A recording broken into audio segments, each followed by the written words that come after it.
Release होते ही पवन सिंह का गाना घघरी पूरा धमाल मचा के रख दिया। नमस्कार दोस्तों, मैं धनंजय कुमार इसी के बारे में बात करने वाले हैं इस वीडियो में, तो वीडियो को लास्ट तक देखते रहें। और जो लोग मेरे चैनल को अभी तक सब्सक्राइब नहीं किए हैं वो लोग कर लें, क्योंकि हमारे चैनल पर भोजपुरी का हर खबर सबसे पहले आता है। तो दोस्तों, आज सुबह सुबह भोजपुरी के पावर स्टार पवन सिंह का एक नया गाना रिलीज किया जाता है टीसरी जमार भोजपुरी के यूट्यूब चैनल पे, जिस गाने का नाम है घघरी।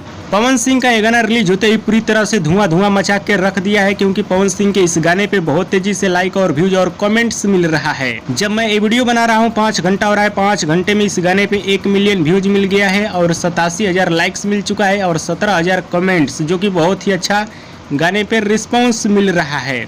और ट्रेंडिंग की बात की जाए तो 9 नंबर पे पवन सिंह का ये गाना ट्रेंड कर रहा है। अगर पवन सिंह के इस गाने पे इसी तरह से तेजी से व्यूज मिलता रहेगा तो पवन सिंह का ये गाना 1 नंबर ट्रेंडिंग में आ जाएगा।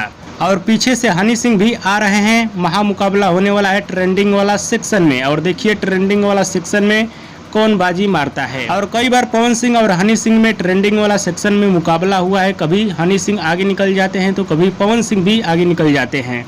बाकी गाने पे एड एक्टिव भी कर दिया गया है, एक कंपनी वाला हर एक गाने पे एड लगाता है, चाहे वो किसी का भी गाना हो। हाँ तो दोस्तों, पवन सिंह का लेटेस्ट अपडेट आप सभी को कैसा लगा हमें नीचे कमेंट बॉक्स में जरूर बताइएगा। और दोस्तों, वीडियो पसंद आता है ज़्यादा लाइक करें, कमेंट करें, शेयर करें, सब्सक्राइब करें। धन्यवाद दोस्तों।